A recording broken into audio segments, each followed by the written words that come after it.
शेतकरी बंधूंनो नमस्कार.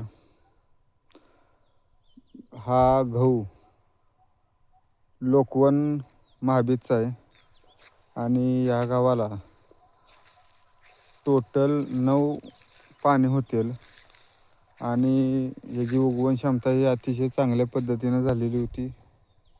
गावाची लोंबी बघा, लोंबीची जाडी, त्याच्यानंतर फुटव्यांची संख्या, ही सर्व माहिती आपण आपल्या चॅनलच्या माध्यमातून देण्याचा प्रयत्न करणार आहे. तर सर्वप्रथम आपण व्हिडिओला लाईक करा, चॅनल सबस्क्राईब करा, म्हणजे अशीच नवनवीन माहिती तुमच्यापर्यंत पोहोचवण्यासाठी आपण कटिबद्ध राहू. सर्वप्रथम आपण खत नियोजन, पाणी या सर्व बाबी टप्प्याटप्प्यानं सांगणार आहे. तर खत नियोजन आपण काय केलेलं होतं, दरवर्षीप्रमाणे ह्याही वर्षी आपण ज्यावेळेला पहिलं पीक आम्ही ह्याच्यात सोयाबीन होतं, सोयाबीनचं पीक सोयाबीनचं पीक काढल्यानंतरनं ज्यावेळेला रोटर मारतो त्या टायमिंगला एक सिंगल सुपर फॉस्फेट एक पोतं आपण ह्या 20 गुंठ क्षेत्र आहे, हे ह्याच्या खाली आणि असाच वरतीपर्यंत आहे, 20 गुंठ क्षेत्राला एक पोतं सिंगल सुपर फॉस्फेट आपण इसकुटून त्याला रोटर मारला. रोटर मारल्याच्या नंतरनं आपण त्याला एक 7 ते 8 दिवस गेल्यानंतरनं आपण काय केलं, परत वरच्यावर अजून एकदाशी आपण रोटर मारला. कारण सोयाबीन उगवलेलं होतं आणि थोडंफार तण उगवलेलं होतं. यासाठी आपण काय केलं, रोटर परत डबल मारला आणि त्याच्यानंतरनं गहू आपण पेरणी केली. गव्हाचं उगवण क्षमता 1 नंबर अशी उगवण क्षमता झालेली, उगवण क्षमता चांगली झालेली, कांडीची लांबीच जास्त आहे.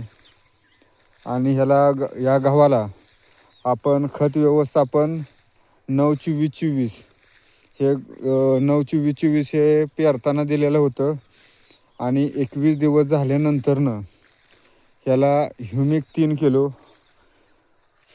किलो, युरिया 20 किलो आणि त्याच्याबरोबर झिंक सल्फेट 5 किलो असं आपण ह्याला खत व्यवस्थापन केलं.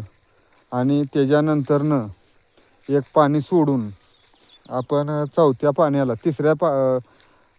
तिसऱ्या पाण्याला आपण कोंबडी खत लिक्विड मध्ये जे स्वरूपात जे मिळतं ते लिक्विडचं कोंबडी खत आपण ह्याला दिलेलं आहे.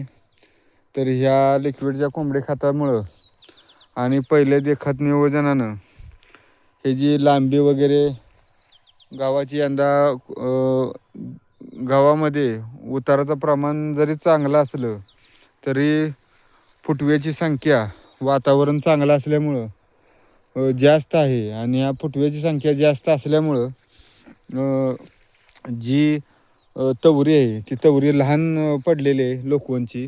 पण ही तुम्ही बघा, ही जवळपास एवढ्याशा मापात ही तवरी आहे. अतिशय चांगला असे गव्हाची आणि तवरी फुटलेली पण चांगलं असं उत्पन्न अपेक्षित आहे. गेल्या वर्षी ह्या 20 गुंठे क्षेत्रात 11.5 पोती झालेलं होतं. ह्या वर्षी कसं काय किती उत्पादन मिळतं आहे हे आपण लाईव्ह डेमो आपण तुम्हाला दाखवू. सरासरी माझा अंदाज आहे की 12.5 ते 13 पोती उत्पादन ह्या वेळेला निघालं पाहिजे 20 गुंठ्यामध्ये. कारण आमचा इकडं त्या प्रमाणात एकरी 15 पोत्याच्या वरती उत्पादन निघत नाही. कारण हा पूर्ण डोंगराळ भाग आहे आणि जमीन एवढी काही कसदार नसल्यामुळं किंवा वातावरण व्यवस्थित नसल्यामुळं 15 पोत्याच्या आसपास उत्पादन सरासरी प्रत्येकाचं निघतं. पण आपण नियोजन व्यवस्थित करतो त्यामुळं आपलं उत्पादन 22-23 पोत्या 24 पोत्यापर्यंत एकरी जाण्याचा आपण प्रयत्न करत असतो. टाईम पाण्याची व्यवस्था हे आता जरी गव्हाळा असला तर ह्याला अजून 2 पाणी आपण किंवा एखाद्या वेळेला तिसरंही पाणी आपण देण्याचा प्रयत्न करणार आहे. कमी कमी 2 पाणी तर आपण देणारच आहे. उद्याच्याला उद्या परवा एक पाणी आणि त्याच्यानंतरनं अजून एक पाणी, वेळ पडली तर ते तिसरंही पाणी आपण देऊ. टोटल आता 6 पाणी झालेले आहेत. हे 2-8 किंवा कदाचित 9 पाणी आपण या गव्हाला देऊ. ज्या पद्धतीनं गव्हाला पाणी पाहिजे त्या पद्धतीनंच आपण पाण्याची व्यवस्था ह्या गव्हाला आपण करत असतो. जर व्हिडिओ आवडला तर चॅनलला सबस्क्राईब करा. अशीच नवनवीन माहिती आपण चॅनलच्या माध्यमातून देण्याचा प्रयत्न करत असतो.